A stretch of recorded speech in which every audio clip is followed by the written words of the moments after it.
Bonjour à tous et merci d'être venus, malgré le temps assez pluvieux, d'être venus jusqu'ici. Donc on est content de recevoir Pierre Foutéric, historien entre autres de Martin Desrumaux, et qui a écrit un livre qui est en vente ici sur Martin Desrumaux, féministe, que nous avons pu vendre à quelques reprises. Donc l'après-midi est consacré aux 80 ans de la sécurité sociale, puisqu'on a pris un peu de retard. J'allais dire les 80 ans exactement, c'était le 4 octobre, mais on était pris par ailleurs, les agendas n'étaient pas forcément les bons, donc ça tombe aujourd'hui. Donc il nous a semblé important de marquer les 80 ans en Corrèze, pour dire c'est déjà 80 ans, mais c'est pas fini et il faut qu'on conserve la sécurité sociale pour ce qu'elle a apporté. C'est une œuvre, la sécurité sociale, qui marque les esprits et qui est aussi symbole. Alors là, je parle au nom du mouvement de la paix, mais au niveau de la paix, on a coutume de dire qu'on participe à des manifestations, des rassemblements avec nos amis avec nos camarades des syndicats, de dire pas de paix sans justice sociale. Et la sécurité sociale marque la justice sociale. Donc si on veut la paix, si on veut continuer à avoir la paix en France, il faut qu'on conserve la sécurité sociale, il faut qu'on l'améliore, il faut peut-être qu'on fasse évoluer cet outil, mais en gardant à l'esprit ce qu'ont voulu ses fondateurs. Et donc pour évoquer la figure du plus illustre d'entre eux, j'en profite pour dire, et je remercie le CNCAS d'EDF, et on est dans la salle Ambroise Croizat. Donc c'est un symbole, c'était pas prémédité, mais il faut le souligner. Donc j'en profite pour dire qu'on est un ensemble d'organisations organisatrices. Donc je remercie la CGT de Corrèze, la FSU, la Convergence des services publics, ALER 19 et les Amis de Martin Desrumaux. Vous avez donc le mouvement de la paix, qui est aussi parmi les organisateurs. Et j'en profite pour vous dire que vous avez des stands, donc un stand des Amis de Martin avec de nombreux ouvrages sur le monde ouvrier, sur des figures du monde ouvrier, du monde du travail, du monde de la lutte. Vous avez aussi un stand du mouvement de la paix, et vous avez Jean-Pierre Dupuis qui propose un ouvrage écrit par son père, qui a participé à la libération de Tulle en juin 1944, qui était aux avant-postes. Et il nous a semblé important de proposer à notre ami Jean-Pierre d'être là, puisque l'œuvre d'Ambroise Croizat, l'œuvre collective du programme des Jours Heureux, se place dans cette perspective de libération et de mieux-être social. Voilà. Donc ça contribue à nous remettre dans la situation de cette époque. Et on va vous proposer un après-midi en deux parties. Alors, sachant que j'ai présenté Pierre Foutéric comme intervenant principal, mais nous avons une Madame Loyal, ou une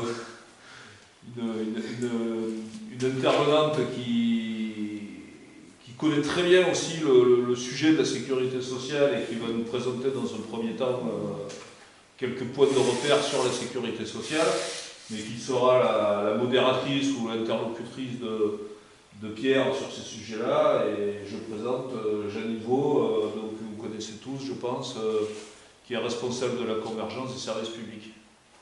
Voilà, et j'ai fini.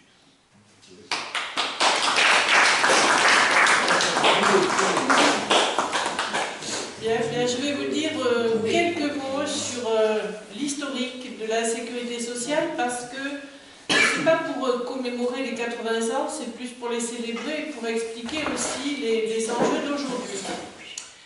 Donc très rapidement sur les prémices de la sécurité sociale, parce que je sais que Pierre est attaché aux luttes ouvrières qui ont justement porté leurs fruits avec un rapport de force qui a conduit petit à petit à un cheminement qui a permis de créer la sécurité sociale. Au départ, la protection contre les aléas de la vie était confiée à la charité. Et puis, il y a eu de très durs combats de travailleurs qui ont abouti au XIXe siècle au développement de caisses de secours mutuels et qui étaient destinées à venir en appui à des actions de grève et de solidarité. Et les lois de 1930 ont installé en France le premier système d'assurance sociale obligatoire, mais il ne concernait que les salariés. Et puis arrive 1945, et en 1945, eh bien, il y avait eu le programme du CNR, le Conseil national de la résistance, qui a prévu un système de protection sociale. Alors il y a eu un projet d'ordonnance qui a organisé la sécurité sociale et qui était issu d'un rapport présenté par Georges Buisson de la CGT au nom de la commission sociale, commission qui était de l'Assemblée nationale, qui était présidée par Ambroise Croizat. Alors ce rapport, il avait été adopté par 194 voix, une voix contre et 84 abstentions. Alors Pierre Laroque, qui était un haut fonctionnaire gaulliste, a été chargé de mettre en œuvre cette politique. À ce moment-là, c'est Alexandre Parodi, qui était ministre du Travail et de la Sécurité sociale. Alors quelquefois, on dénie à Ambroise Croizat le rôle qui a été le sien au prétexte que le 4 octobre, il n'était pas ministre du Travail et qu'il ne l'a été qu'en novembre 1945. Mais, comme je viens de vous l'expliquer, il avait quand même déjà joué un rôle important. Ceci dit, Pierre Laroque a aussi beaucoup contribué à la mise en œuvre, sous l'égide d'Ambroise Croizat, à la mise en place de la sécurité sociale dont il a été directeur. Alors, les ordonnances du 4 et 19 octobre 1945 ont créé le régime général de la sécurité sociale. Alors, je cite, « C'était pour garantir les travailleurs et leurs familles contre les risques de toute nature susceptibles de réduire ou supprimer leur capacité de gain à couvrir les charges de maternité et charges de famille. » Donc je souligne qu'à l'époque, la division en branches, avec un financement différencié, comme c'est le cas aujourd'hui, n'existait pas. C'était vraiment une caisse unique.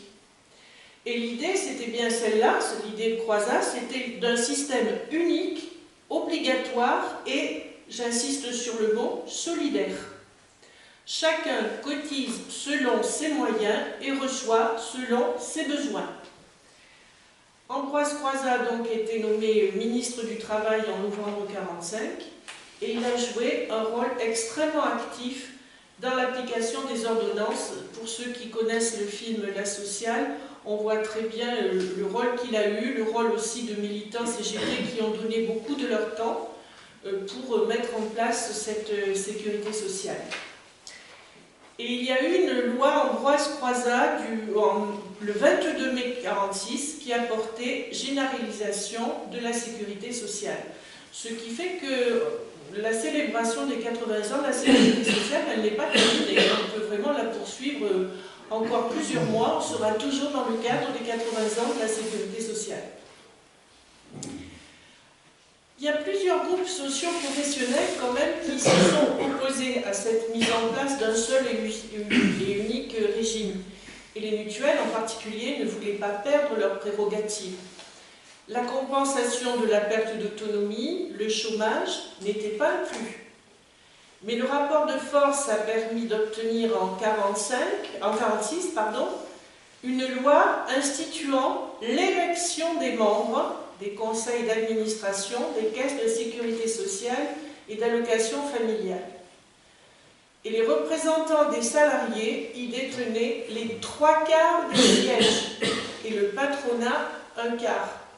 Rendez-vous compte du recul, puisque actuellement c'est en principe à parité, mais les salariés sont sous-représentés, y compris même dans cette parité, puisque dedans, il y a par exemple des mutuelles qui sont représentées ou des personnalités qu'on appelle des experts. Donc il y a vraiment une sous-représentativité des salariés, ce qui n'était absolument pas le cas au tout début. Et puis, le patronat, qui avait bien été obligé d'accepter cette mise en place au tout début, parce qu'il avait quand même été pas mal mouillé avec l'ennemi, n'a pas accepté en fait ces principes, et avec la complicité de certains gouvernements, a mené une offensive constante, tant sur la gestion que sur le financement de la Sécu. Comme en atteste Denis Kessler en 2007, qui était vice-président du MEDEF, et qui a dit qu'il fallait défaire méthodiquement le programme du CNR. Donc c'était extrêmement clair et ça se poursuit. Alors cette offensive s'est accentuée pour faire reculer la Sécu, avec une réduction des budgets, une place de plus en plus importante au secteur privé de l'assurance, des attaques dans le domaine de la santé avec des budgets insuffisants, avec les complémentaires santé, avec des reculs sur les retraites, etc. Alors il y a eu plusieurs étapes. En 1967, il y a eu les ordonnances de Gaulle-Jeanneney qui ont créé les différentes branches et qui ont réduit la représentativité des salariés. Il y avait eu d'abord une suppression des élections qui ont été rétablies en 1982 et puis elles ont disparu en 1996 et maintenant c'est une désignation, ce n'est plus une élection. En 1995, Alain Juppé a mis en place l'ONDAM.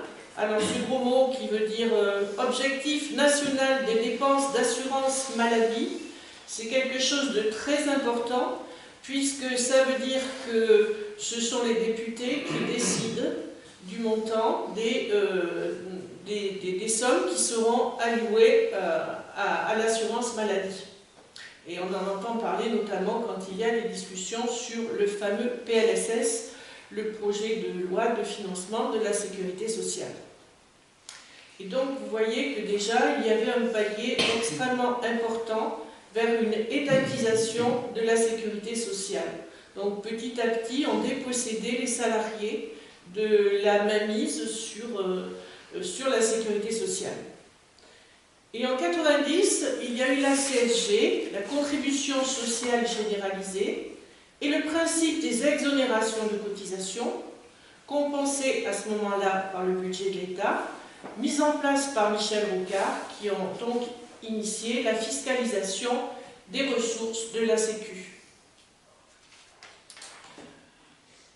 Alors, je passe sur les différents régimes de la Sécu, je pense que tout le monde ici les connaît. Je vais évoquer la gestion du système de santé parce que le bras armé du gouvernement, l'ARS, l'Agence régionale de santé, est chargée du pilotage du système de santé et qu'elle a un rôle extrêmement important d'organisation et de régulation de l'offre des soins, du contrôle de la qualité des soins, de la prévention de la gestion des situations de crise comme ça a pu être le cas au moment du Covid, etc. Malheureusement, les budgets alloués à l'hôpital public sont particulièrement insuffisants pour faire face aux besoins. Il faut voir le nombre de fermetures de services d'établissements. Depuis 2017, enfin plus exactement de 2017 à 2023, il y a eu la fermeture de 34 000 lits hospitaliers. Les EHPAD sont de plus en plus déficitaires, c'est le cas de tous les EHPAD du département. Et ce dont on ne parle pas beaucoup, mais pourtant c'est gravissime, il y a une mortalité infantile qui est en forte progression. Et la France a reculé au 23e rang des pays de l'OCDE. Il y a évidemment des médecins et personnels médicaux en nombre très insuffisant, et le problème qui s'aggrave et ne cesse de s'aggraver des déserts médicaux qui sont de plus en plus prégnants, sans qu'il y ait des mesures de régulation d'installation suffisantes. Il y a des projets de loi pour empêcher l'installation des médecins dans les zones les mieux pourvues, mais on n'aboutit toujours pas, puisque ce projet de loi, si je ne me trompe pas, il est bloqué au Sénat. Alors, les enjeux actuels, il y a une mise en cause de la Sécu qui se poursuit dans le but de transformer, comme c'est le cas aux États-Unis, la sécurité sociale en un simple filet de sécurité pour les plus pauvres. Donc, une Sécu qui est largement fiscalisée et avec la volonté d'ouvrir la voie à l'assurance privée pour ceux qui en auraient les moyens. Et puis la volonté aussi d'instaurer une capitalisation au prix d'une baisse considérable du pouvoir d'achat. Alors il y a pour ça deux leviers qui sont activés, et la gouvernance et le financement. Je passe sur la réforme des retraites. Vous connaissez tous son historique, l'allongement de la durée des cotisations, le retard dans l'âge pour qu'on puisse partir en retraite. Vous savez qu'il y a un projet, je ne dirais pas de suspension, mais de décalage de la retraite qui a été voté par les députés, mais tant que le PLFSS dans son entièreté, de toute façon, n'a pas été voté, on ne sait pas exactement ce qu'il en ressort. Donc je n'insisterai pas là-dessus, tout le monde a suivi cette actualité pénible. Alors en ce qui concerne le financement, en 90, les cotisations sociales représentaient 93% du financement de la Sécu.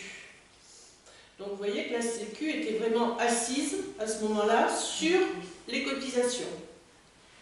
Elle ne représentait plus que 50% en 2019. Et je crois qu'actuellement, on est à 48%.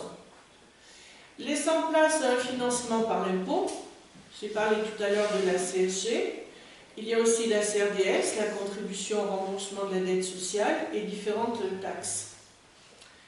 La CSG, qui avait été instaurée en 1991 au taux de 1,1%, n'a cessé d'augmenter, pour atteindre le taux de 9,2%, et surtout, les exonérations de cotisations patronales ont complètement explosé.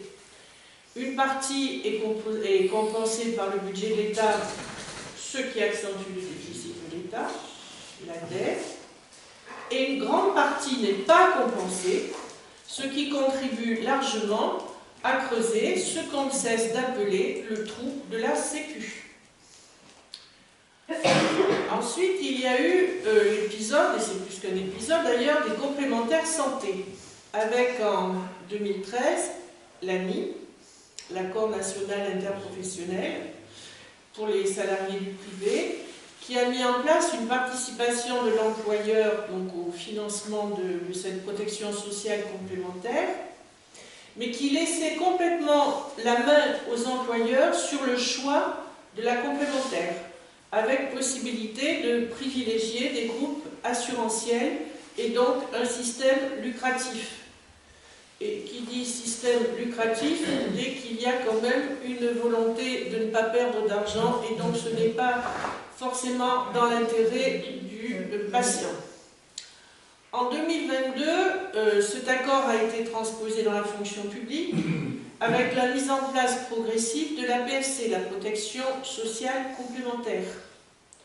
Donc, un nouveau risque d'acter des reculs de la Sécu, avec un transfert de remboursement de la Sécu vers les complémentaires, on y va tout droit, d'entraîner des ruptures de solidarité entre actifs et retraités, et même la mutuelle dont je relève, la NGEN, n'hésite pas à proposer, maintenant c'est en cours, une tarification à l'acte, une tarification à l'âge pour les retraités.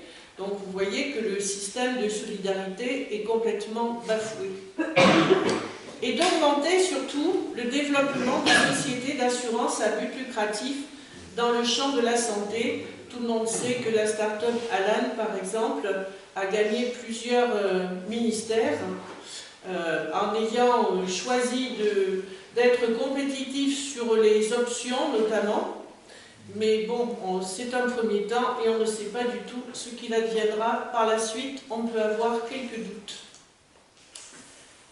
Alors il peut y avoir un débat sur le financement de la Sécu entre cotisation ou fiscalisation.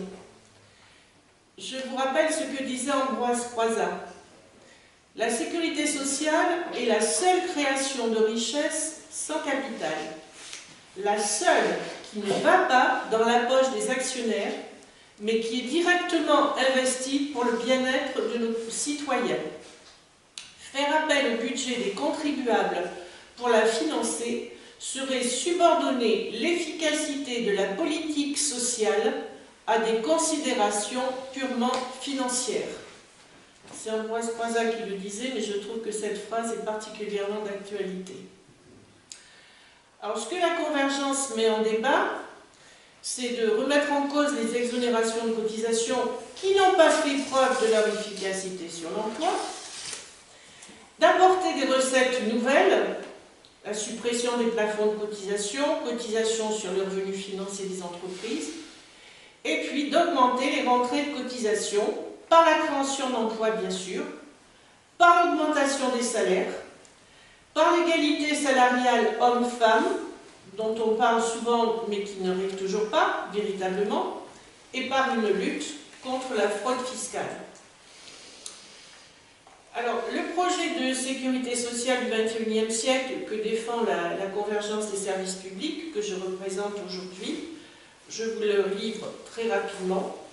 C'est ce qu'on appelle le 100% Sécu, en particulier pour la maladie, et l'exigence d'un pôle public du médicament, les retraites qui doivent rester un revenu socialisé issu du travail, avec un régime à prestations définies, basé sur la répartition solidaire, et non pas un système à points ou par capitalisation, une prise en charge à 100% de la perte d'autonomie dans le cadre de la sécurité sociale d'une part, de services publics d'autre part, sans logique individuelle d'un recours aux assurances privées, puisqu'on défend vraiment la notion de solidarité. Un développement de la prévention qui suppose d'autres politiques publiques, par exemple de l'alimentation, du logement, de l'environnement. Une gestion démocratique avec une élection, qu'on en revienne à une élection des administrateurs, et une pérennité des ressources sorties des jeux budgétaires conjoncturels. Parce que pour nous, la Sécu, c'est vital. Je vous remercie.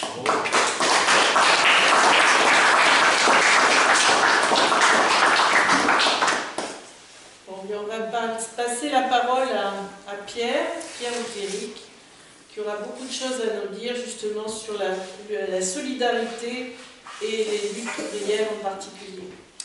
Bonjour mes amis et camarades. D'abord, je suis heureux de me retrouver ici à Tulle. C'est la première fois de ma vie que je suis à Tulle. Et je suis heureux d'y avoir rencontré il y a quelques minutes le tout jeune secrétaire de la Fédération du Parti communiste, Nicolas. Tout jeune parce qu'il a presque 50 ans de moins que moi. Et je suis très heureux qu'il soit là et que vous soyez tous et tous là. Ambroise Croizat, comme vous le savez, a été le fondateur de la sécurité sociale. Ambroise Croizat, qui est né dans une région de montagne, en Haute-Savoie, avait connu dans son enfance, il était né en 1901, avait connu dans son enfance la misère liée à la maladie, l'accident de travail, les conditions de vie difficiles. Nous ne mesurons pas ce qu'a été entre le mois d'octobre 1945, les 4 et 19 octobre ont été promulguées les ordonnances à titre provisoire fondant la sécurité sociale et la loi du 29 mai 1946 où la sécurité sociale est réellement mise en place. Des mois de combativité, de bataille, de lutte acharnée, afin que vive cette idée extraordinaire que chacun puisse cotiser à la sécurité sociale suivant ses moyens et recevoir selon ses besoins. C'est quelque chose qui nous apparaît simple aujourd'hui, mais il a fallu l'intelligence, l'opiniâtreté du mouvement ouvrier et en particulier d'Ambroise Croizat et ses camarades communistes pour mettre cela en place. Et ce n'est pas dit de rien. Il ne s'est pas réveillé un matin et dit « Hop, chouette, on va mettre en place la sécurité sociale ». Ambroise Croizat est un humanisme, un homme des Lumières, de ce grand mouvement que fut la Révolution française en France et en Europe en 1789. Cela vous surprend, ce détour va vous surprendre, mais je crois qu'on ne peut pas comprendre ni la place et le rôle d'Ambroise Croizat, ni la sécurité sociale, si on ne revient pas à ce qui est fondamental dans l'histoire du monde, dans l'histoire de notre pays, la Révolution française de 1789. Quelques éléments pour me faire comprendre, même si cela surprend. En 1789, le 26 août, est votée par l'Assemblée constituante la Déclaration des droits de l'homme et du citoyen. Commence à émerger l'idée selon laquelle le peuple est souverain, que les ordres privilégiés, noblesse, clergé, doivent perdre leurs privilèges. Il y a quelques formules essentielles. Je ne reviendrai pas sur la liberté et l'égalité, indiquée dans l'article 1 de la Déclaration des droits de l'homme. Simplement, l'article 2 est indiqué 2 points fondamentaux et inébranlables. La sécurité, appelée sûreté, c'est-à-dire le droit de vivre en tranquillité, en sérénité, en sécurité, et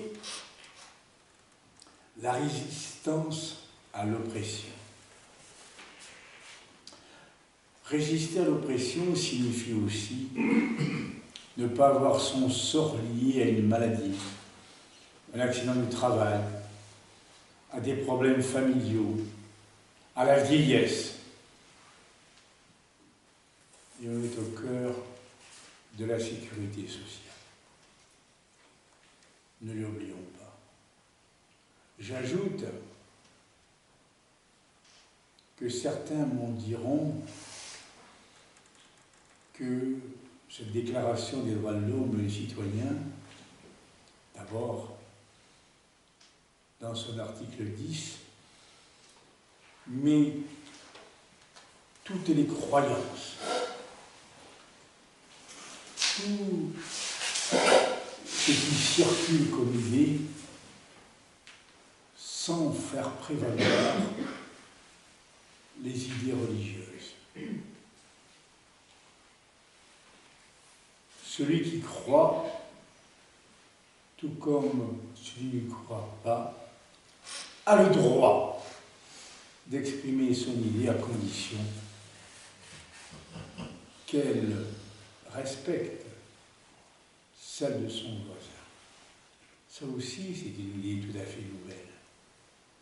Et nous verrons, vous verrez, vous savez, que la sécurité sociale ne se préoccupe pas de savoir si le cotisant est protestant, catholique, juif, musulman, bouddhiste, athée, libre penseur, peu importe, chacun. C'est aussi une des conquêtes de notre peuple qui émerge en 1789.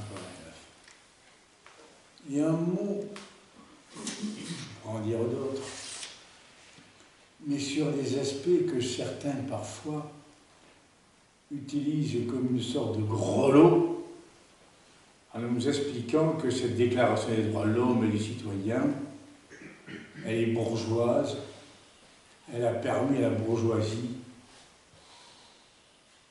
de prendre le pouvoir, et que notre révolution de 89 ne serait qu'une révolution bourgeoise. Permettez-moi que je vous relise l'article 17 de cette déclaration des droits de l'homme, imposé, parce que ça a été un débat, il y a eu un débat pendant un mois pour la rédaction, par un des partisans acharnés, un certain Leport, de la propriété privée. Le texte commence par cette formule: la propriété privée est inviolable et sacrée. Donc, y toucher, posons bien les mots, serait un crime. Puis lisons la ligne suivante. Si la nécessité publique le nécessite, un propriétaire peut être obligé à vendre sa propriété pour le bien commun. Ouverture d'un chemin au XVIIIe siècle, création d'un pont toujours au XIXe siècle, d'une voie ferrée au XIXe ou d'une école, aujourd'hui d'un CHU, d'un CHR, d'une route, le cas échéant d'un aérodrome, d'une centrale électrique. Vous voyez combien en 89 nos aînés étaient en capacité de prévoir le développement de la société, alors que notre pays était une France rurale, marquée par la présence des paysans. Mais ces paysans, ils étaient attachés à quelque chose de très important: les biens communs, les communaux, les forêts qui échappaient à la mainmise des seigneurs ecclésiastiques ou laïcs, les landes, les bords de rivières qui servaient à planter l'oseille, nécessaire pour faire des cabas ou des sacs. Vous voyez combien cette révolution française, qu'on croit connaître et qu'on pense mesurer, était à la fois au cœur de pratiques ancestrales, de batailles nées au Moyen-Âge et qui vont éclore et émerger en mois de juin 89, lorsque les délégués aux États généraux décident, sous la pression populaire et sous la pression des plus éclairés d'entre eux, et simplement je voudrais rappeler ce que j'ai dit hier qui a surpris, le rôle d'un grand dirigeant, Robespierre, de Saint-Just, puis un homme du Massif central, du Puy-de-Dôme, le député Couthon, qui s'y préoccupait du sort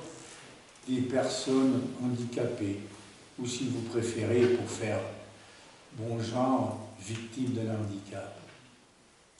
Eux avaient pour l'idée que la société, que l'ordre social ne veuille pas élaborer la politique de l'offre, c'est-à-dire permettant à certains de s'enrichir à l'accaparant les blés, les terres, les richesses, attendant que les prix montent pour les mettre en vente, tout en laissant crever à côté d'eux ceux qui n'en avaient pas, mais ils avaient choisi la politique de la demande, des revendications populaires, exprimées dans les cahiers de doléances au printemps 1789, mais exprimées dans les assemblées villageoises, dans les communes,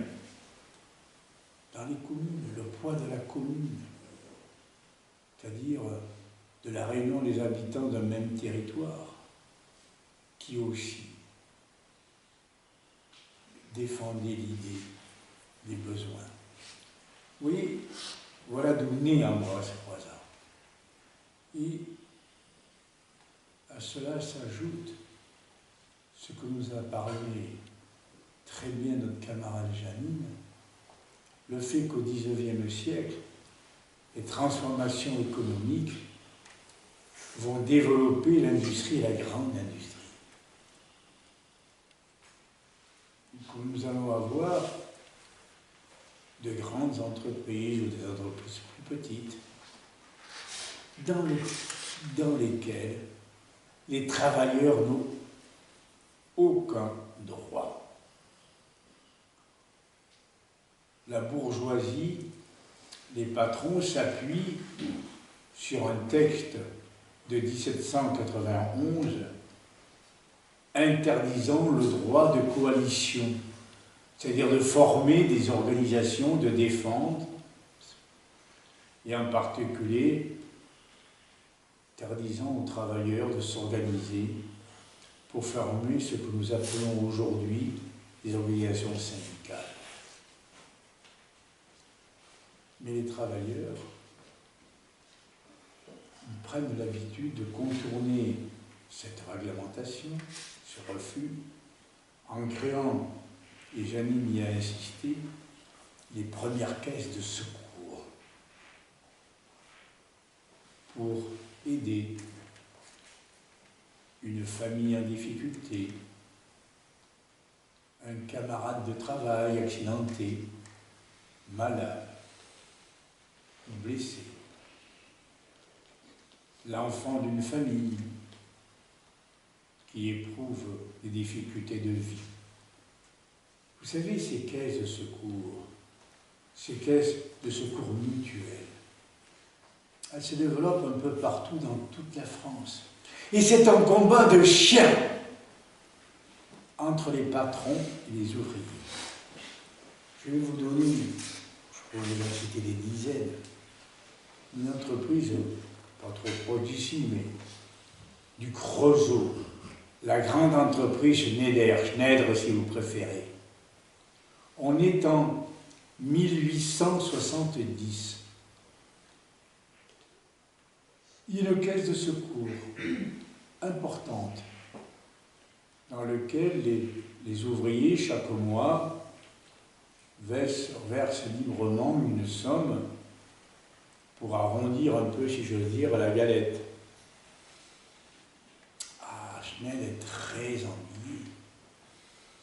Les travailleurs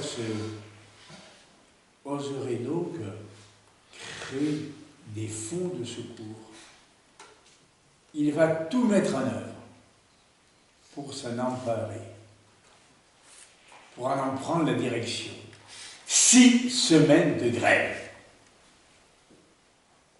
Mais on voit bien, pour le capital, pour le patronat, La question n'est pas de dépenser quelques sous. Ça, c'est pas gênant. Je ne sais pas que ça les amuse, mais bon. Mais la question essentielle, qui doit avoir le pouvoir? Si ces caisses de secours appartiennent, sont détenues, sont gérées par les travailleurs, une partie du pouvoir patronal est entamée. Si c'est les patrons, ils peuvent faire ce qu'ils ont fait, ce qu'ils continuent à faire, parfois à travers l'Église, avec les caisses de charité dont nous a parlé Janine, qui vont parfois se transformer, prendre le nom de mutuelles, ou par des structures que d'une façon ou d'une autre, le patronat tient en main. Et je vais vous donner quelque chose qu'on oublie. Le 10 juillet 1940, la France est battue, enfin l'armée française est battue, et le Parlement s'est réuni à Vichy, qui est devenue la nouvelle capitale de la France. Et ce Parlement réuni légalement. Tous les parlementaires ont été convoqués. Certains n'ont pas pu y répondre, soit parce qu'ils ont disparu dans les combats, soit parce qu'ils sont faits prisonniers, soit parce qu'ils ne peuvent pas se rendre à Vichy, mais il y en a quand même plusieurs centaines qui sont là. Et que décide le Parlement ce 10 juillet 1940?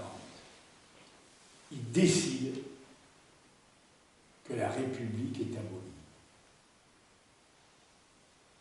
De mettre à la tête de la France, non pas un président de la République, mais un chef de l'État qui sera ou qui est Pétain.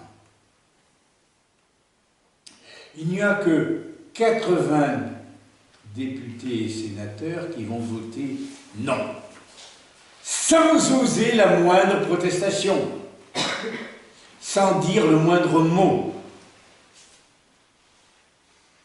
On n'est plus en République.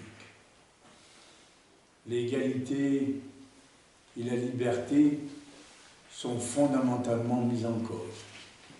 L'Église catholique reprend puissance, force et vigueur. La sûreté, la sécurité est gravement mise en cause. Mais il existe toujours des mutuelles, souvent liées à l'Église catholique, au mouvement réformiste, qui avait subsisté. Et peu de gens savent qu'en 1942, l'ensemble de ces mutuelles vont prêter serment à Pétain dans le cadre de la Charte du travail. Vous voyez à quel obstacle va être confronté Ambroise Croizat en 1945 et avec lui ceux qui veulent mettre en place la sécurité sociale. Là, on l'oublie. Et j'ajouterai, je n'avais pas assez insisté hier soir, qu'en 1945, la France est ruinée. De Gaulle, qui est le chef du gouvernement légal en 1944, pour montrer son indépendance, a remboursé les dettes qu'avait pu contracter la France libre entre 1940 et 1944. Une partie du territoire français a été bombardée, ravagée par les bombardements. Et peut-être ce qui est pire encore, 4 ans d'occupation, de murmures, de dénonciations de toutes sortes, de délation, de déportation, de silence, plus ou moins complice. Et nous en savons quelque chose ici à Tulle. Eh bien, dans quel état moral était notre pays? Et en même temps, durant ces 4 ans, un message a survécu de la Révolution française. N'oubliez pas ce que je vous ai dit. Les 4 droits indescriptibles, imprescriptibles de l'article 2, le dernier, la résistance à l'oppression. Des hommes, souvent, et en particulier dans notre région de Corrèze, de Haute-Vienne, de Limousin, issus des couches populaires, rurales ou industrielles, employés, petits fonctionnaires, instituteurs, se sont dressés d'une façon ou d'une autre, dans des conditions complexes et difficiles, pour refuser l'occupation, pour refuser que soit mis en cause l'héritage de la Révolution française que combattaient fascistes italiens et nazis hitlériens, et bien sûr Pétain et ses ministres. Ils ont organisé ce qu'on appelle la résistance, et le programme du Conseil national de la résistance, connu sous le beau titre « Les jours heureux ». C'est avec l'ensemble de ce bagage que la France se libère en 1944. Certes avec l'aide des Alliés, mais qu'elle se libère.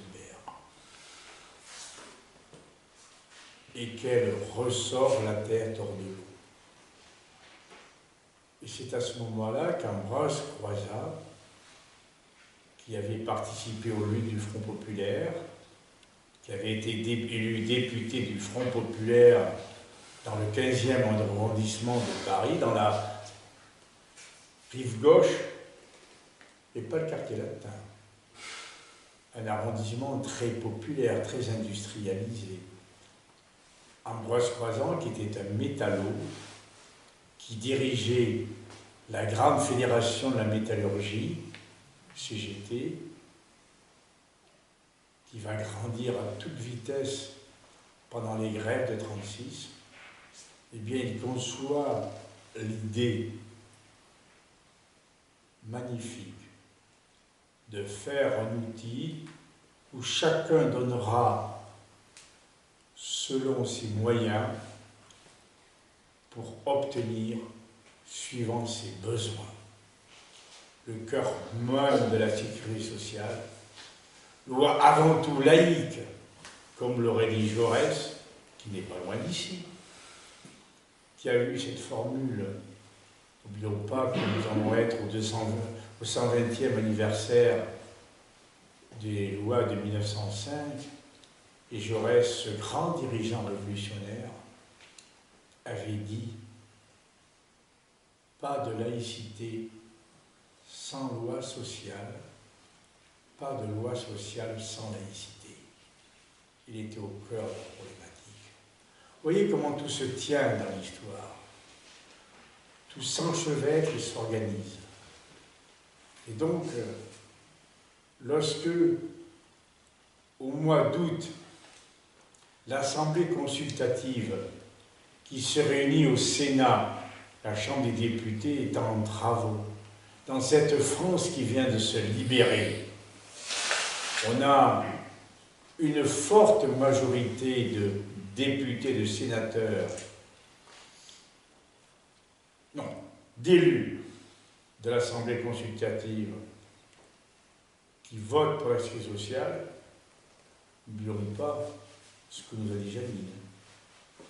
Certes, il y a la majorité, mais il y a un refus, et puis 80 abstentions, ou un peu plus. Combien? 84. 84, merci Janine. Bien. Mais, vous savez, les membres du Conseil consultatif créé par De Gaulle en 1943, ceux qui sont abstenus, c'est parce qu'ils étaient contre et qu'ils n'osaient pas le dire. Ça, vous voyez donc que ce n'était pas si simple. On s'interrogera peut-être tout à l'heure sur la place de De Gaulle là-dedans, mais on laisse ça de côté comme nous. Et c'est à partir de ce vote que va être mise en place, les 4 et 19 octobre, autour d'Alexandre Paroudy, ministre du Travail, et d'un haut fonctionnaire, les premières ordonnances créant la sécurité sociale. Non, créant à titre provisoire la sécurité sociale. Comment, de quelle façon, Ambroise Croizat, devenu ministre du Travail en novembre 1945, pour la première fois, des communistes participent à un gouvernement en France, comment Ambroise Croizat va en faire que ce provisoire devienne définitif. Le poids essentiel, la clé de cela, c'est le rapport de force qui existe dans nos populations. Ce n'est pas simplement les 28% que représente le Parti communiste, les 5 millions de membres qui forment la CGT de l'époque, mais ce sont ces hommes dans les villages, dans les communes, dans les usines, qui au-delà même de leur appartenance politique, de leur choix politique, sentent qu'il faut faire bouger les choses. Un rapport de force, une élection, c'est qu'un rapport de force, un moment, un instantané d'un rapport de force. Mais là, le patronat est défait, il a collaboré, et le mouvement populaire, le mouvement ouvrier au sens large du terme, le peuple veut, bonjour le chien, veut des transformations. Il faut bien que nous réfléchissions à cela. Nous, aujourd'hui, où nous nous sentons un peu plus faibles, un peu plus petits. Mais la colère des gens aujourd'hui, qui s'exprime de multiples façons, parfois même de façons dont nous n'oserons pas l'importance. La colère des gens est forte.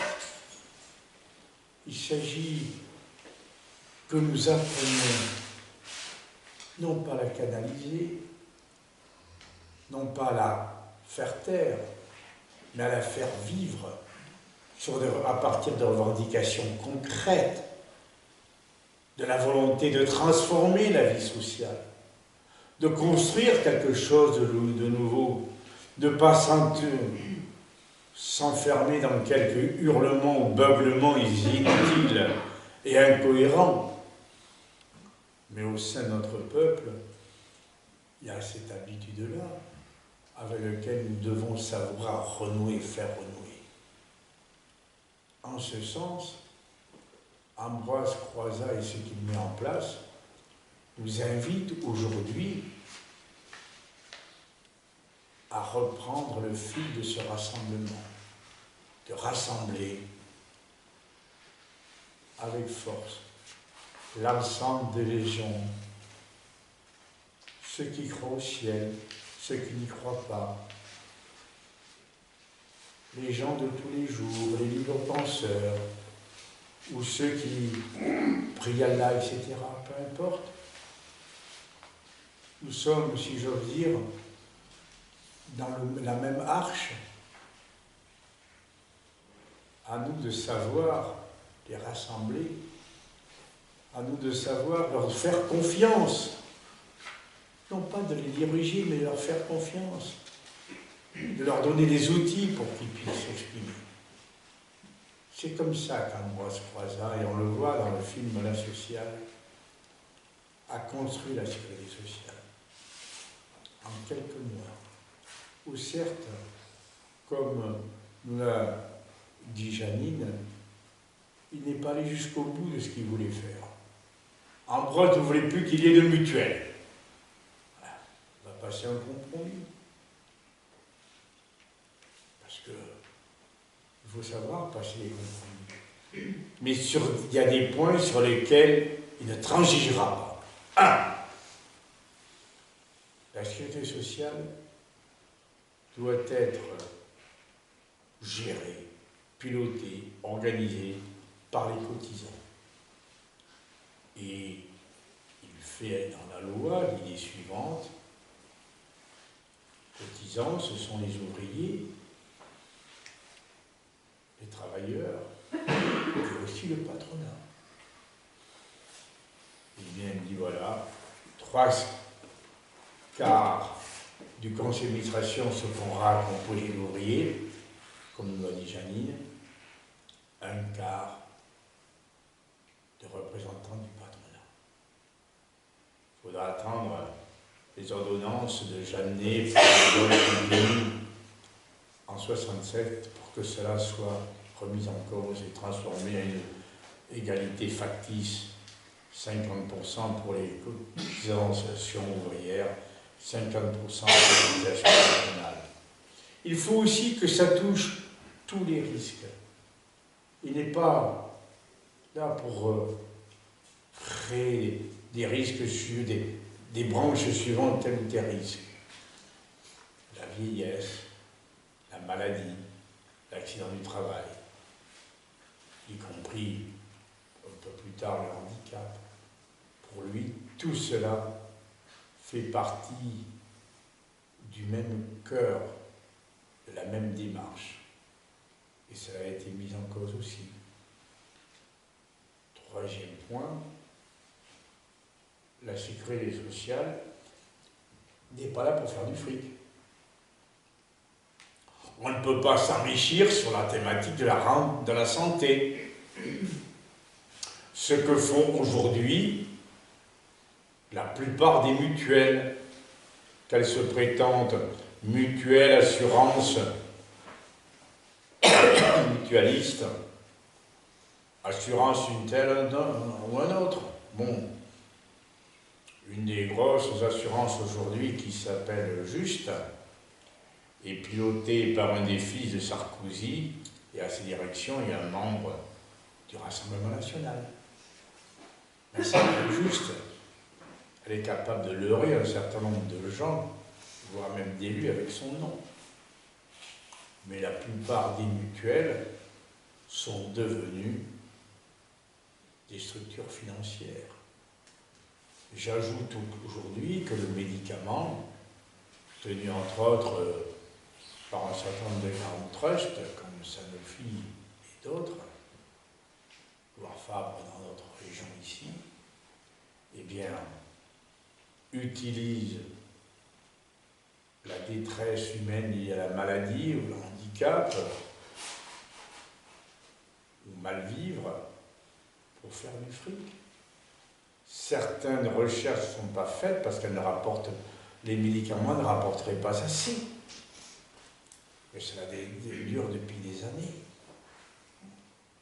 Vous voyez à quel point la santé peut être un élément lucratif. Et tout ça tourne profondément le dos à l'ambition d'Ambroise Croizat, de nos aînés, nés dans la Résistance, sortis au grand jour de la Résistance, y compris dans cette belle région de Limousin. Eh bien, il ne s'agit pas de sauvegarder la sécurité sociale. Si on en reste là, excusez-moi, mes camarades, mes amis, on ne va pas aller très loin. Il faut mettre la barre beaucoup plus haut, ou beaucoup plus profondément. Nous devons refonder la sécurité sociale sur les bases qu'avait définies Ambroise Croizat en 1945-1946. Je travaille avec des mutuelles alternatives, ces vieilles mutuelles ouvrières qui reprennent vigueur et force aujourd'hui. J'étais à leur journée d'études à Lons-le-Saunier au mois d'août dernier et j'ai rencontré le président de Francis Ballet lors de la fête de l'humanité. Lui, c'est un mutualiste. Et qu'est-ce qu'il dit? Je suis pour la disparition des mutuelles, car c'est au cœur de la volonté d'Ambroise Croizat et de la sécurité sociale. Pas beaucoup de mutualistes qui disent ça. Donc vous voyez, je ne vais pas reprendre ce qu'a dit très bien Janine, mais une camarade m'a dit tout à l'heure, Pierre, tu nous fais faire de la politique. Et faire de la politique, c'est quoi? C'est d'aider les gens à organiser un territoire. La sécurité sociale, c'est le territoire de la santé. Et si je fais de la politique, c'est parce que je pense que la politique est une chose noble, forte, et que la santé est quelque chose de très important. Et donc, je pense être dans la droite ligne de cette ambition qu'avait donnée Ambroise Croizat, qui va mourir jeune, à 50 ans, 1951. Il aura à Paris des funérailles dignes de celles de Victor Hugo, car les gens, qu'ils soient communistes ou pas communistes et tout, ils sentaient l'importance de cet outil, de cette idée, que chacun puisse donner, suivant ses moyens, et recevoir selon ses besoins. Ce point fondamental. Et c'est pour ça que je suis heureux d'être parmi vous cet après-midi, pour que cette idée, nous sachions dans notre rue, dans notre foyer, dans notre quartier, dans notre syndicat, dans notre association, lors des élections municipales à venir, que nous en soyons chacune et chacun les porteurs. Merci.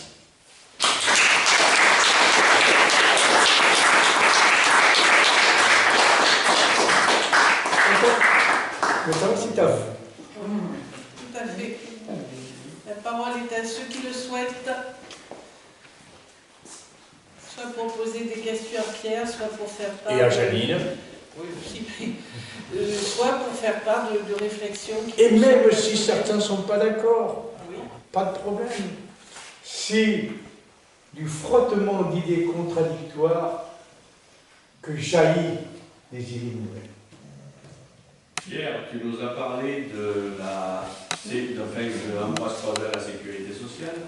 Et j'aimerais que tu nous parles un petit peu aussi, parce qu'Ambroise Croizat, ce n'est pas que la sécurité sociale. Ambroise Croizat, c'est un ensemble de lois, Voilà, j'aimerais que tu nous en dises un petit peu plus. Merci. Alors, je propose qu'il y ait plusieurs questions comme ça. Je ne suis pas pour le jeu de ping-pong, question-réponse, quelle que soit la qualité de la question qui m'a été posée. Et je vais te surprendre, mon cher camarade Alain, dans ma réponse.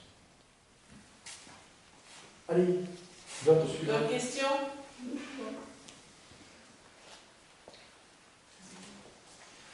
Ah oui, vas-y. C'est pas une question, c'est juste une remarque. À chaque fois, cette idée de sécurité sociale et ces progrès ont été bien sûr en France avec Ambroise Croizat, mais si on regarde sur l'histoire de l'Europe, il y a eu des mouvements ouvriers semblables, des combats semblables. Un État-providence aussi qui s'est créé par exemple en Angleterre, je crois pas forcément je vais parler de ça, mais aussi en Espagne, en Allemagne, on avait des mouvements ouvriers pour aboutir à ces revendications étaient sur tout un continent. Et malheureusement, peut voir un mouvement réactionnaire, également sur tout le territoire européen. Donc peut-être, bien sûr là le sujet est Ambroise Croizat, donc je comprends bien. Non, peut-être le pas sujet est la limité à la sécurité France. sociale. Pardon? Excusez-moi, sécurité c'est sociale, voilà. le sujet de la sécurité sociale. Oui, voilà.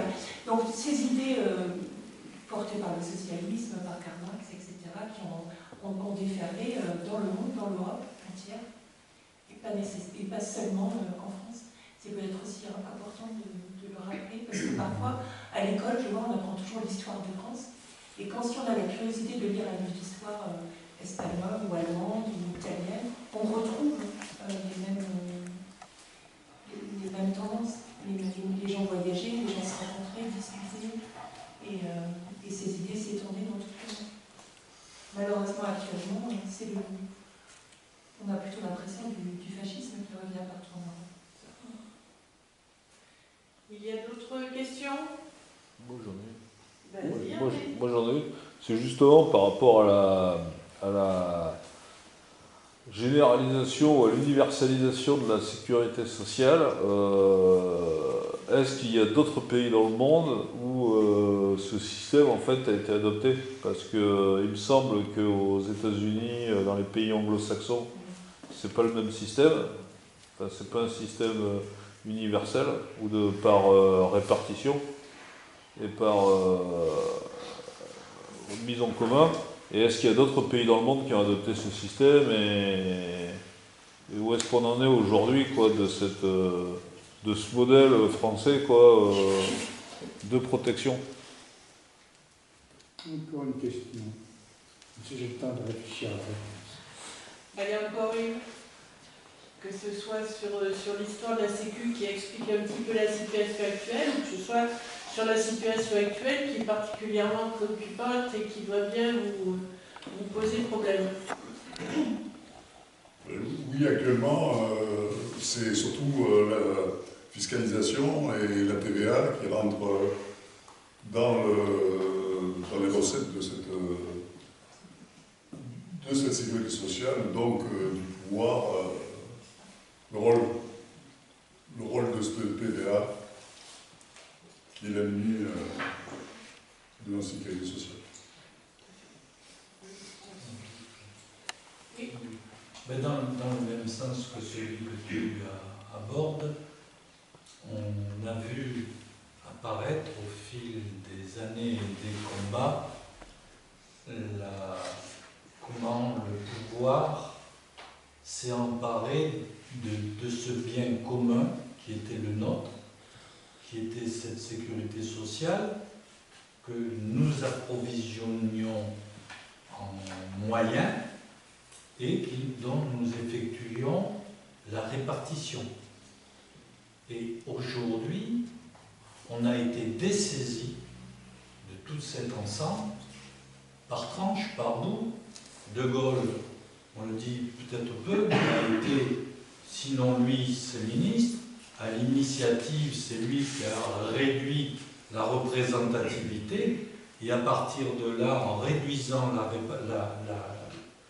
la représentativité, on met en place des rapports d'influence qui dépossèdent les gens du droit de faire ce qu'ils ont envie de leur argent. Autrement dit, ils se sont appropriés nos cotisations pour les répartir comme ils le voulaient.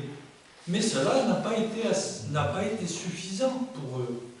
Ils sont passés à ce que tu as appelé la fiscalisation, effectivement, par des moyens très différents, soit par de l'impôt, la CSG, qui n'ose pas trop dire son nom, d'ailleurs, c'est pas un impôt, c'est une cotisation, ou par des moyens plus comme la TVA, sociale. Je ne vois pas ce qu'elle a de social, la TVA. Mais si quelqu'un le voit, il nous explique, je serais ravi. Et cet ensemble a fait que nous sommes dépossédés de notre création et nous allons avoir beaucoup de mal à nous réapproprier ce qui nous appartient. Ça, c'est un hold-up. Moi, je l'appelle comme ça. On nous a pris ce qui nous appartenait pour notre bien d'ailleurs, hein. Au passage, on l'a expliqué.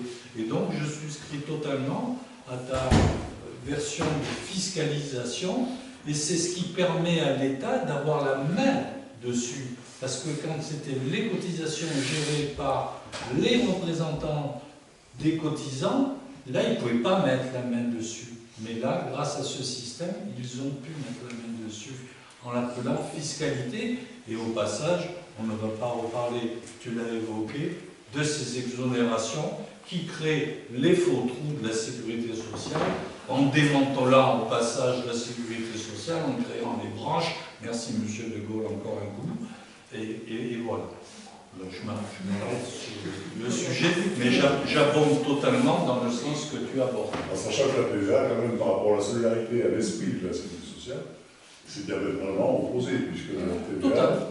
Totalement. Quel que soit le revenu, écoutant même... Mais c'est le gros truc, c'est qu'en définitive, au lieu de faire payer les gens en fonction de leurs moyens contributifs, on les fait payer sur d'autres critères qui n'ont plus rien à voir, parce que l'idée, c'était surtout de casser cette solidarité. Parce que pour un patron, la solidarité, il n'y a rien de plus dangereux. C'est ce que je pense. Je peux te répondre, mon camarade. Oh oui, avec plaisir. Je sais pas si c'est avec plaisir, mais peut-être des corrections. je sais, je dirais les choses différemment que toi. On est là pour ça. Non, mais n'oubliez pas ce que je vous ai dit. Immédiatement, au XIXe siècle, lorsqu'il y a eu les premières caisses de secours, les patrons ont voulu s'en emparer, car c'était un problème de pouvoir. Le patron ne peut pas supporter de voir mis en cause son pouvoir. Alors surtout lorsque c'est un grand patron, je ne parle pas du petit patron ou de l'épicier du coin, j'ai rien contre les épiciers. Mais je parle de très grandes entreprises, ils ne peuvent pas supporter d'une façon ou d'une autre. Et c'est au cœur de la réflexion d'Ambroise Croizat que les cotisants soient souverains. Et ça part aussi de la Révolution française. Le peuple souverain. Les cotisants sont les peuples souverains. Il y a eu un débat, je l'ai dit hier, je ne suis pas revenu aujourd'hui, au début des années 30, lors de ce qu'on appelait les assurances sociales, qui était une formulation, bon, ça n'a pas dit que ça n'avait aucun rôle, mais c'était très minoritaire, très petit, etc. Et au sein du mouvement ouvrier, il y avait des gens qui se battaient, disant non, non, il faut que ce soit les patrons qui payent. Et Thorez, dans un meeting à Lille, a dit non. Il faut que participent aux cotisations et les patrons et les ouvriers. Car s'ils participent aux cotisations, ils auront le mot à dire. Pas été un débat simple, hein, au sein du Parti communiste à l'époque. Et Thorez avait tout à fait raison. C'est au cœur de la démarche d'Ambroise Croizat de la sécurité sociale. La cotisation, à la fois payée par le patronat sous forme, comment dire, de salaire mutualisé, si je veux dire, et aussi payée par les ouvriers. Vous avez ça sur votre fiche de paye. Donc je crois qu'il faut bien voir ce qui est au cœur de la démarche. C'est mettre en cause fondamentalement un pan important de la puissance patronale. Et c'est ça qui rend les choses un peu plus compliquées, parce que les gens, ils n'ont pas cette impression-là. Ils comprennent, leur explique, ah, vous allez voir, hein, s'il n'y avait pas toutes ces saloperies de charges qu'on met sur les patrons, et qu'on vous met aussi vous auriez des salaires extraordinaires. Je vais vous raconter une anecdote que j'ai donnée hier. J'ai un de mes meilleurs amis de Roubaix. Sa fille et sa petite-fille sont partis aux États-Unis pour plaisir. Bon, elles ont pris un billet d'avion avec une assurance, elles avaient leur carte sociale. La gamine, elle a 8 ans, hein, la maman, elle doit avoir une 30-35 ans. Et la maman tombe malade. Bon, alors d'abord, il va falloir que quelqu'un s'occupe de l'enfance, déjà. Et puis, il y a les soins. Après 3 jours d'hôpital, elle sort avec une facture de 60 000 €. Avec des tests, des multiples tests qu'on lui a fait et tout. Le médecin qui a revu ces tests en France, il dit mais c'est pas possible, on lui a fait 4 fois par jour les mêmes tests qui ne servaient à rien. Et comme on peut gonfler les factures. Hein. Et bon, alors comme elle avait sa carte sociale, qui avait quand même des accords entre les États-Unis et la France, comme elle avait une assurance et tout, elle n'avait plus qu'à payer 30 000 €. Elle a dû déjà payer cash 5 000 € pour pouvoir quitter les États-Unis. Et tous les mois, elle reçoit une facture de 30 000 € à payer. Elle n'a pas intérêt de remettre des filles aux États-Unis. Simplement, petite remarque, aux États-Unis, le coût de la santé représente 18% du budget. En France, 13%. Ok ? Je n'ai pas les chiffres combien cela rapporte aux États-Unis à certaines boîtes. Alors, j'aime pas non. Je pense qu'il faut faire attention. C'est pas l'État. Aujourd'hui, qui vote le budget de la sécurité sociale, c'est pas l'État. Non, on n'est pas de camarade d'État. Excusez-moi. Ce sont les élus, les parlementaires. Dans le cadre de la Constitution, navette et tout le reste. Députés et sénateurs. C'est le choix de chacun électeur qui les élit. C'est pas l'État. C'est le choix de chacun. Si vous votez un bulletin Rassemblement National, vous n'aurez pas le même résultat que si vous votez un bulletin Macron, ou si vous votez un bulletin FI, ou si vous votez un bulletin communiste. Lorsqu'on vote, c'est un choix. Il y a toute une démarche politique d'organisation de la société. Ça aussi, il faut le faire comprendre aux gens. Que suivant ce qu'ils vont voter, bien, ça donnera tel ou tel résultat. Et c'est pour ça que lorsqu'on parle de l'État, j'ai toujours un peu peur. Or, j'ajoute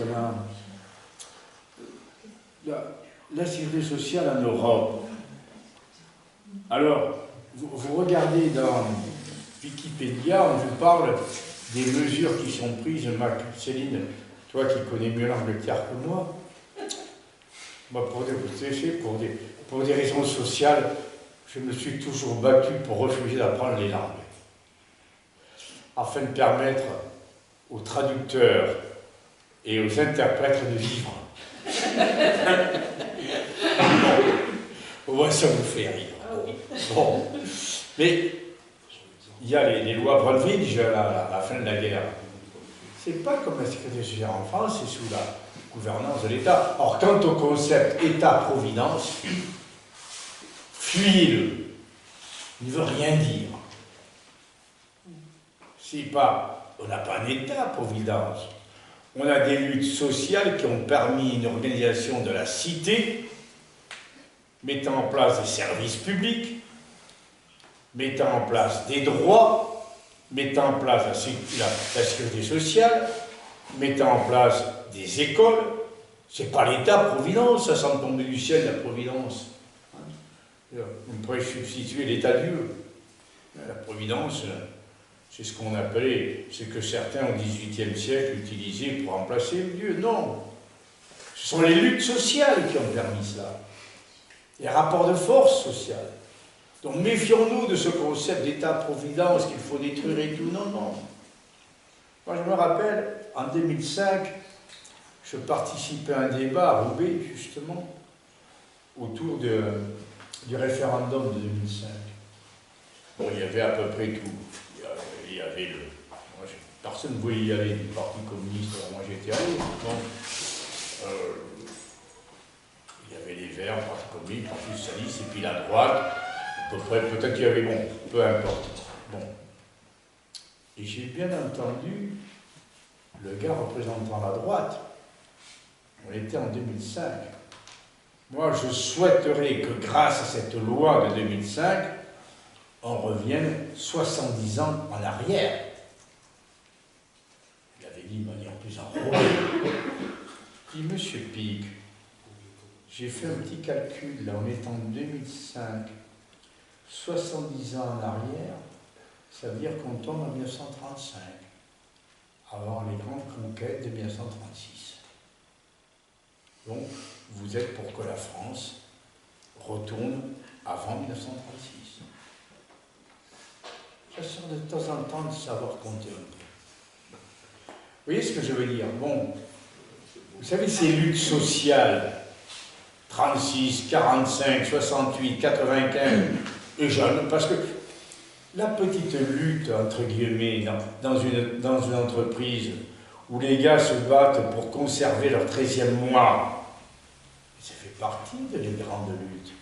Il n'y a pas de petites luttes et de grandes luttes. Il y a des travailleurs qui se rassemblent pour lutter. Et toutes ces luttes, elles s'accumulent. Alors à un moment donné, eh bien, il y a un moment extraordinaire, 36, 45, 68, 95. Et ce sont des moments extraordinaires. Les gens, ils ne vont pas rentrer en lutte tous les jours. Il ne faut pas se mettre en grève tous les jours. Nous qui utilisons les trains, nous sommes les premiers à râler. C'est ça qu'il faut comprendre par rapport à la bataille que nous menons. Tout est différent. Et je réponds à ma question d'Alain par rapport à Ambroise Croizat. Et peut-être ce qui a le mieux réussi dans sa vie, de militant, d'organisateur, c'est d'avoir fait de la Fédération de la métallurgie en 1936 une très grande organisation. D'avoir fait acheter à la Fédération de la métallurgie des locaux rue d'Angoulême, revenus aujourd'hui rue Jean-Pierre Timbaud, la maison des métallos. D'avoir mis en place les premiers centres de gens pour aider après un accident de travail, comme non loin d'ici, dans le Cher. C'est peut-être ça la plus grande force d'Ambroise Croizat, d'avoir poussé son organisation syndicale à se préoccuper quotidiennement le sort des gens, des travailleurs. D'avoir créé la clinique des Bluets, où va se faire quand même les premiers accouchements sans douleur, après la guerre. D'avoir créé en 1936 une rue, attendez, c'était rue, je ne sais plus, excusez-moi, tout près de la maison de Jean-Pierre Timbaud, la maison des métallos, d'avoir créé un centre de formation par le travail pour apprendre les chômeurs à devenir ajusteurs. Parce que, avec la semaine de 40 heures, avec les lois sociales, la montée de la production manquait d'ajusteurs. Être dans le concret, tu vois, c'est peut-être ça qui est le plus important par rapport à l'œuvre d'Ambroise Croizat. Et d'être, vous savez, lors de l'unification syndicale, en 1935, il y a un accord entre la CGT et la CGTU disant on ne peut pas avoir un mandat politique, un mandat syndical. Eh bien, dans au moins une branche, la puissance du responsable syndical de cette branche, la puissance de l'organisation a fait que Ambroise Croizat a pu demeurer député du Front populaire et responsable de la Fédération de la métallurgie. Vous voyez son poids avant-guerre. Donc vous voyez le rôle qu'il a pu jouer avec cette anticipation. Oh, j'ai une magnifique photo où on voit de l'argent des cotisations dans les locaux syndicaux et des gens qui marchent dessus et qui mettent de l'argent dans des valises pour aller acheter la maison dont j'ai parlé là dans le Cher, qui appartenait aux propriétaires de la compagnie des chemins de fer des Midi. Sans compter le parc là, dans l'Oise, les gens, les travailleurs venaient passer une fin de semaine, ils pouvaient se loger et tout. Pour ceux qui ne partaient pas en vacances, il y a de leurs enfants. Oui, c'est ça le rôle d'Ambroise Croizat, cette capacité à partir de la vie des gens de transformer leur réel. N'oublions pas ça. Les gens croiront en nous lorsque nous serons capables de leur faire comprendre que nous sommes en mesure de changer leur réel. Sinon, on ne sert à rien. On papote. Voilà. Alors, il y avait, je crois, d'autres questions que j'ai laissées tomber là, succinctement. Mais simplement pour vous dire qu'en Europe, on est un modèle, alors ça se rapproche, mais ce n'est pas exactement comme le nôtre. Nous avons quand même une histoire politique et sociale extraordinaire en Europe. Or c'est vrai que dans les pays du socialisme réel, il y a eu des très belles tentatives. Moi, je ne suis pas rejeté, pas parce que je suis un vieux.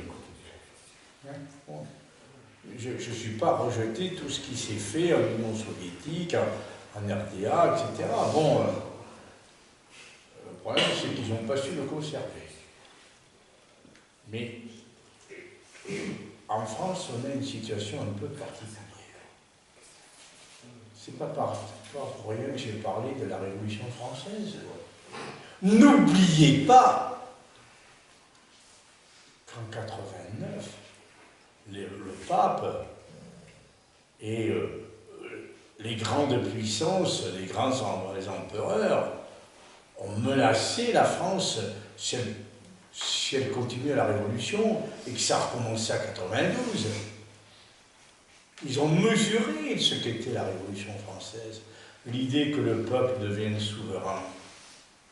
Et vous savez, en 40-44, pendant la Résistance, combien de groupes de FTP, de résistants socialistes, même catholiques ou autres, ont retrouvé des termes, des moments de la Révolution française. N'oubliez pas cela. N'oublions pas cela. Cet héritage que nous portons et qu'il ne faut surtout pas omettre de mettre en avant. Voilà ce que je voulais vous dire par ni d'Espagne, quelle que soit la qualité de son peuple, ni l'Italie, ni le Royaume-Uni, ni l'Allemagne n'ont vécu ces grandes pages.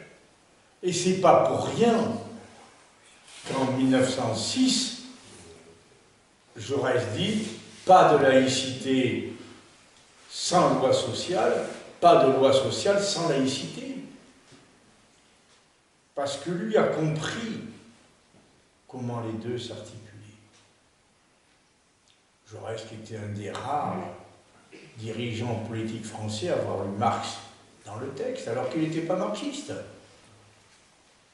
Du moins dans le marxisme que le prêchait de manière, je ne dirais rien, je le guette. Oui, toutes ces batailles qui ont été menées, je crois que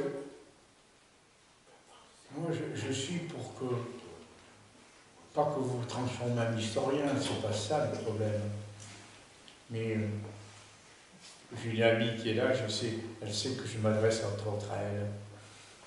Vous avez une famille, une histoire. L'histoire de vos familles, surtout ici, vous qui êtes des militants, pour la plupart, eh bien, faites en sorte que les traces en soient gardées, même de manière maladroite. Même de manière maladroite. Parce que c'est source d'enrichissement, d'enseignement, de compréhension du monde actuel. On continue. Ouais, je voudrais, c'est Céline. C'est ça.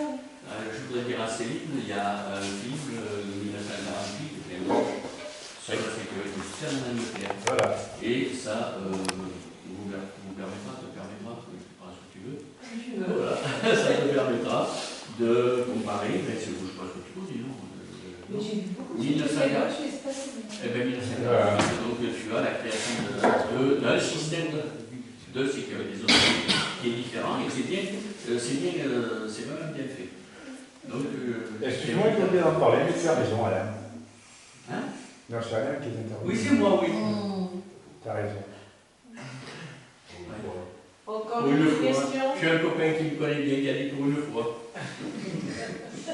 Ce copain te connaît mal. Ah, merci. T'as vu? Attends, tu comprends, je fais attention, c'est toi qui bravais sur Angoulême.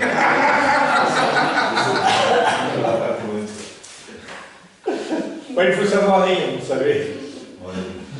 Vas-y, Janine. Je demandais simplement s'il y avait encore une ou deux questions à poser à Pierre. Non? Oui, je ne vous ai pas répondu. Hein. Moi, je suis simplement que vous puissiez aller le plus loin possible dans votre pensée. Moi, j'ai été heureux lorsque, c'est-à-dire, j'ai été prof. J'étais prof d'histoire. Je suis resté en REP volontairement. J'ai pas voulu partir en lycée. J'avais des gamins, fils d'ouvriers, d'invalides, de chômeurs, d'immigrés, etc. Et un jour, je fais un cours d'histoire sur la guerre 14-18, les tranchées. D'abord, j'explique que c'est qu'une tranchée, parce que bon, sinon, les gamins, faire le lien entre la tranchée qui était faite devant chez eux pour faire partir le Conduido et la tranchée en 14, ils risquaient d'avoir quelques écarts. J'étais content, j'avais sorti des textes, des extraits de documents, des documents et tout. Et ça allait clore, j'étais content, et puis dites monsieur, oui, combien de temps restait-il dans les tranchées? Combien de temps restait-il dans les tranchées? Alors je me suis attenu à ma chaise, je me suis sorti, Pierre, tu ne me dis pas. Parce que ce gamin est sérieux. Comment peut-il imaginer que des hommes étaient capables de rester des journées entières dans la pourriture des chantiers, des tranchées, risquant d'attraper une balle, un obus, etc. Et alors je leur dis, mais vous allez ajouter quelque chose. Vous mettez, il est resté là pendant au moins 10 jours, avant que d'autres viennent prendre leur place.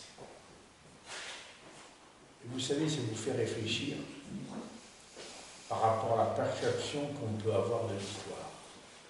Lorsque j'ai dit mes collègues, certains commencent à rigoler comme des cons, excusez-moi, pas pour qu'il y ait trop d'histoire, mais j'ai dit attendez, moi cette question est essentielle. Le gamin a eu raison de la poser. C'est moi qui étais con de ne pas leur dire. Vous voyez ce que je veux dire? Par rapport à la force d'une question qui paraît aberrante, tellement qu'elle est banale. Elle n'est pas aberrante, la question. Qui peut paraître aberrante, tellement qu'elle est banale. Justement, c'est l'innocence de personnes qui n'ont pas connu la guerre. Mais bien sûr, tu as tout à fait raison. Et C'est c'est ça ça que que vous nous faites. en guerre. Et je pense que, après, c'est là aussi qu'il y a aussi une grande différence. C'est, est-ce que les monuments aux morts, est-ce que c'est un endroit où c'est que les personnes. Quelle est la symbolique aujourd'hui des monuments aux morts? Est-ce que c'est là aussi qu'on peut se poser des questions? Tout à fait. Je vois le mouvement de la paix. Est-ce que les dates importantes de justement où c'est qu'on fête la paix, est-ce que c'est quand même fêter la paix pour rappeler la guerre? Tout à fait d'accord. Tu as tout à fait raison. Et comment faire pour fêter la paix? Mettre les gens en se disant, c'est pas parce qu'on va leur montrer des monuments morts avec des tas de morts que ça en fait des militants de la paix. Ouais, c'est ça. Tout ça est très important. Bon. Vous vous débrouillerez entre vous. Mais il y a un monument pas très loin d'ici qui est un monument en mort, un monument mort pour occuper. Mais quel que soit le monument de la mort, bon. Or, celui qui te dit guerre à la guerre, ok. C'est un des rares. Maudite soit la guerre, oui, excuse-moi. Maudite soit la guerre. C'est un des rares. Mais, pas parce que tu vas montrer les gens maudite soit la guerre que tu résous le problème. Non, mais le problème c'est qu'on a aussi, c'est qu'on a l'impression que toute l'après-guerre, le RN se met en sauveur, et là par contre ça crée un problème. C'est là aussi qu'il faut qu'on retrouve les symboliques résistantes pour et nous accaparer ce qui nous est dû. Alors tout d'abord, excuse-moi, tu as fini? Oui, oui, vas-y. Alors tout d'abord, je viens d'une région où malheureusement le Front National et le RN ont pris une très grande ampleur. Et moi je ne peux pas oublier que le fondateur du RN, oui, Jean-Marie Le Pen, en 1955-62, a poussé de jeunes Français à partir en Algérie pour défendre le colonialisme français. Il les a poussés à devenir des tortionnaires, des assassins. Et qu'ici, des hommes qui sont battus contre la guerre d'Algérie en ont payé de lourdes conséquences. Et j'espère que certains sauront écrire ce parcours parce qu'elle l'a connu. Donc, ça c'est le premier point. Mais le gros problème que nous sommes par rapport à la sécurité sociale, c'est que paraît si simple, les gars, tu rentres à l'hôpital, tu sors ta carte sécurité sociale, bon, tu tailles un petit peu, mais enfin bon, c'est pas énorme. Tu arrives à t'en sortir avec la complémentaire ceci, la complémentaire cela, plus ou moins, même, je tirale un peu parce que ça augmente chaque année. Mais ça devient tellement banal que les gens oublient de comment est né et pourquoi est née la sécurité sociale. Ils ont tellement l'habitude d'avoir leur petite carte qu'ils sortent, qu'ils l'ont oublié. Oui, mais le problème, c'est qu'on a de plus en plus de personnes qui sont précaires, qui ne sont pas soignées, qui ne peuvent pas se soigner. Oui, mais même ceux-là oublient. Bah oui, et le problème, c'est que c'est beaucoup de personnes qui n'osent même plus sortir leur carte de mutuelle. Et je suis bien d'accord avec toi. Et c'est là où c'est enfin, je pense qu'il faut qu'on aille dans la continuité d'Ambroise Parra. Enfin, il nous a donné les bases, et c'est à nous maintenant aussi de construire, et de construire le reste qu'on a à faire. Et je pense qu'il faut qu'on arrive à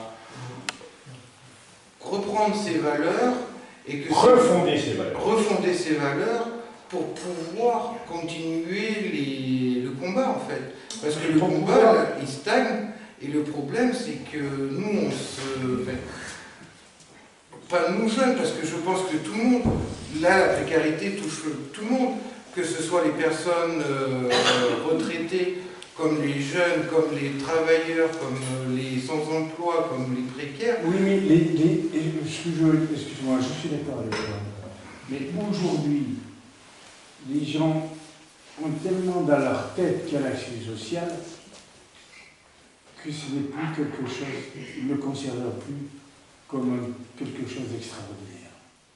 Tu vois ce que je veux dire? Voilà. C'est ça que j'essaie de vous faire comprendre. D'abord, il faut leur expliquer ce que disait mon copain. Il a dit lorsque, à la présentation d'un film La Sociale, à l'association, comment dire, du centre culturel du monde arabe à Roubaix, tu vois, 80 personnes. Il commence par ça. Je crois qu'il faut montrer que malgré tout ce qu'on peut dire sur le délitement de l'action sociale, tu as raison de le pointer. Bon, dans notre pays, ils n'en ont pas. Ils n'en ont presque pas. C'est ça, c'est la question fondamentale. Il faut lier les deux. C'est pas ça. Moi, je suis sûr qu'on va réussir. Sinon, je ne serais pas là. J'irai à la pêche. Oui. J'irai pêcher le renard. Ah, ça se pêche pas, peut-être, le renard. Ça aussi, ça serait extraordinaire si j'arrivais à pêcher le renard. Il y aura des photos. Voilà. Bon, ça va, ça vous a à peu près servi ce que je vous ai donné. Ah, il y a une dernière intervention. Vas-y, Oui, c'est une dernière question. J'avoue que je ne sais pas du tout qui est Martha Desrumaux. Bon, ça va, j'ai le temps, j'ai plus de... En buvant un pot, on va... Non, mais je vais quand même donner à notre ami quelques éléments, parce que j'ai en plus une très belle photo de Martha Desrumaux manifestant à Roubaix, à partir de la gare Jean-Lebas, enfin maintenant Jean-Lebas de Roubaix, qui a été ministre du Travail durant le Front Populaire, qui a été un grand ministre du Travail, bien que je ne partageais pas toutes ses idées, qui était un grand maire de Roubaix. Et elle est côte à côte avec Ambroise Croizat, on est en 1947, avec une banderole, défense des droits des vieux travailleurs. Bon, alors, Martha Desrumaux, c'est très clair.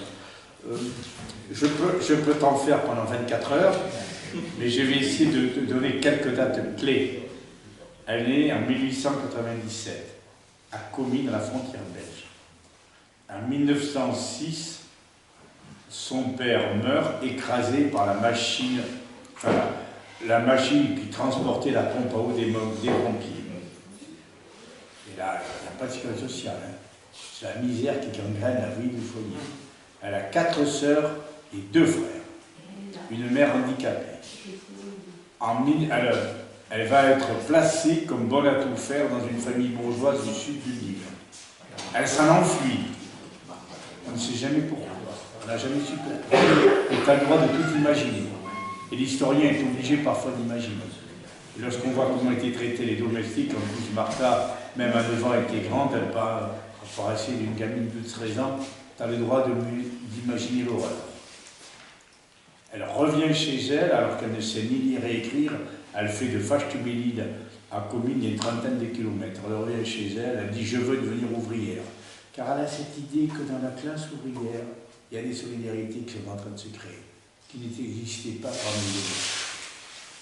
Parce qu'elle était domestique, là, de cette famille bourgeoise. Bon. En 1910, elle a 13 ans.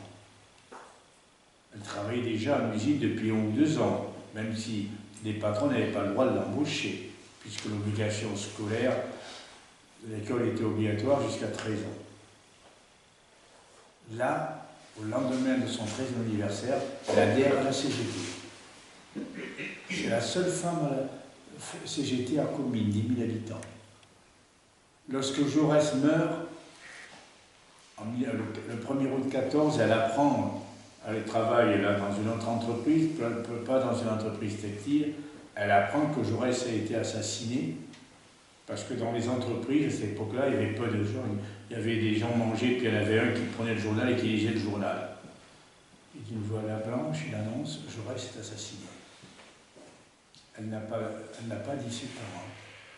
Elle court à perdre haleine jusqu'à la maison syndicale où elle mette le drapeau rouge en berne.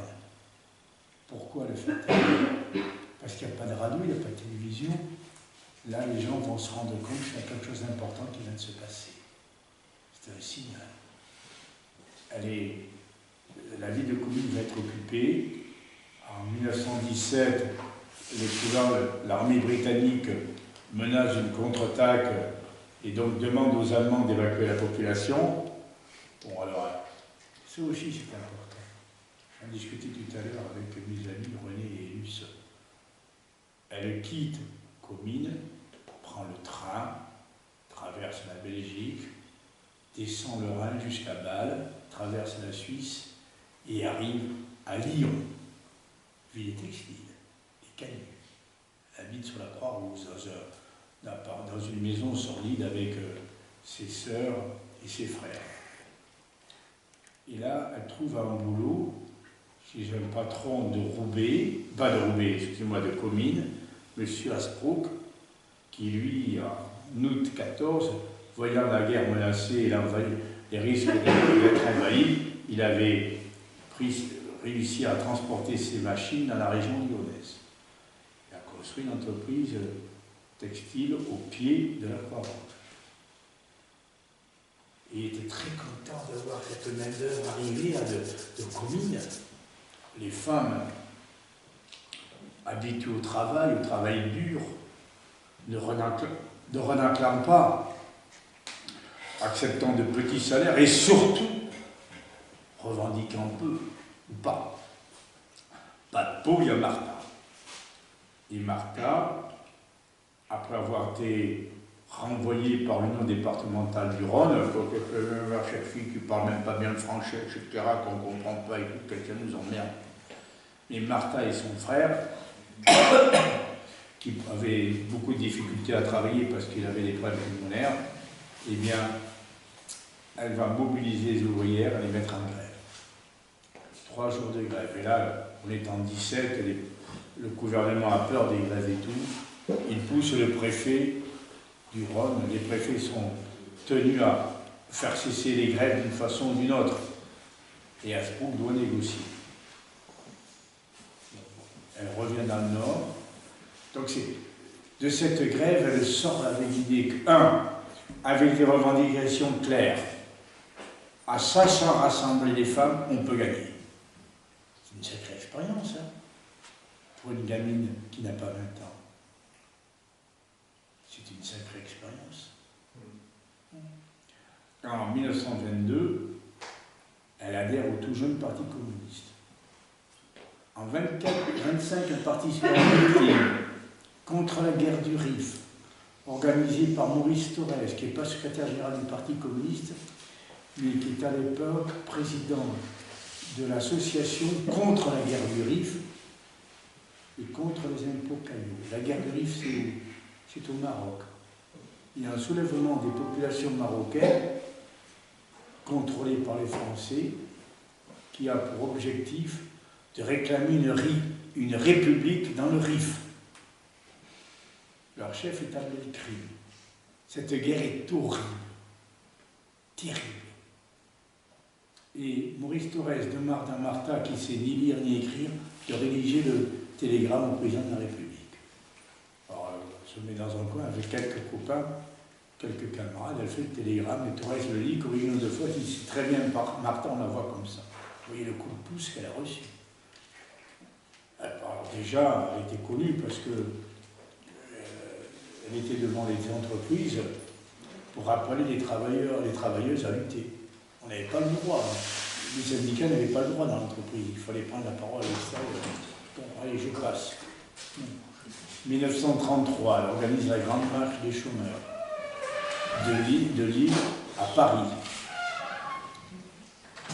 Et elle n'a pas le droit de rentrer dans Paris, la marche.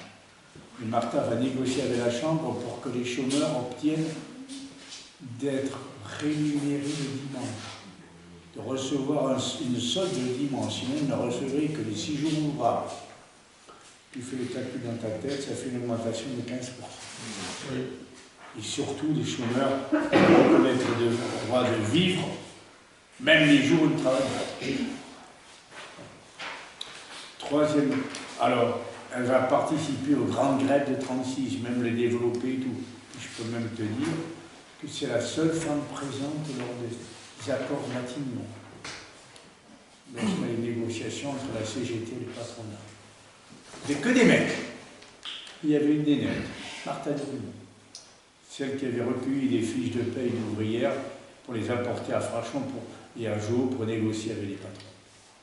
Lorsque j'ai rencontré ça à l'IHS, lorsque quelqu'un a rencontré ça à l'IHS, lui-même, des historiens, on m'a dit que c'était de mes collègues. Bon. Moi, je ne veux pas, il raconte des conneries et tout. C'est faux. La fille, elle a expliqué. Eh bien, il y a quelqu'un de chez vous, là, Yann Bressol, que vous connaissez peut-être, qui était président de l'IHS, qui venait de Coach. Il dit non, non. Bon, c'est Pierre qui, si c'est Pierre qui l'a dit, c'est que c'est juste. Puis elle a bien écouté, ouais. Quand elle est vérifiée, c'était exact. Bon. Alors, elle va participer, si tu veux avoir une vue de Martha Drummond vivante, tu vas voir le film de Jean Renoir, La vie est comme... Elle est parmi les 7 dirigeants du Parti communiste filmés, au même titre que Thorez ou Duclos. C'est la seule femme qui fait partie des 7. En 40, elle rend la résistance très tôt, elle va organiser la grande grève des mineurs, alors qu'elle n'est pas mineure, qu'elle n'est pas fille de mineurs. Pendant 15 jours, les mineurs du Nord-Pas-de-Calais, du 27 mai au 9 juin, vont être en grève. Et dans les mines,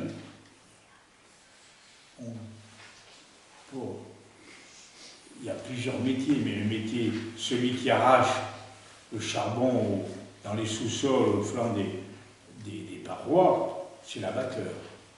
80% des abatteurs étaient soit italiens, soit surtout polonais. Donc il faut les mettre en mouvement, malgré la présence allemande, les compagnies ennemies, la police française, les mouchards, les patrons, les syndicats qui sont ralliés à Vichy, etc. Elle va être arrêtée, déportée en Allemagne où elle va mener la résistance. Elle revient au mois d'avril 1945. Elle va très vite reprendre ses responsabilités dans la CGT. Elle va être co-secrétaire d'une des plus grosses unions départementales, celle du Nord. Puis dans les années 50, bon, elle arrête ses responsabilités. Elle va s'occuper des camarades, de tous ceux qui ont été déportés pour qu'ils obtiennent des droits. Elle quitte le Nord en 70 pour aller vivre près de Toulon, à Evenos, petite ville où vivait son beau-frère, Edgar de Vernet, Edgar Manguine, avec son mari Louis Manguine. Et c'est là où elle s'éteint le même jour que son mari, le 30 novembre 1982. Lui meurt le matin, elle l'après-midi. Voilà. Tu vois le résumé? Oh, merci. Voilà. Je me sens un peu ignorante. Mais t'es pas ignorante. Si tu étais là, oh que je serais heureux, Sylvia. Je suis la seule ignorante. Bon. Et malheureusement, il y a des millions de camarades qui ne la connaissent pas. Et bien tu l'as connue. Alors là, mes amis Alain et Odile ont pris quelques ouvrages sur Martha qui sont à ta disposition. Et je peux même te les dédicacer. Tu peux prendre la section. Tu veux prendre la section. Et tu peux en prendre pour la section. Alors, si tu en prends pour la section, tu me dis combien tu en prends, on t'envoie une facture pour la section. Voilà. Tu peux très bien, tu peux faire très bien comme ça, j'ai l'habitude. Tu en prends autant que tu veux. Ok, ben merci beaucoup. C'est moi qui vous remercie, mes camarades.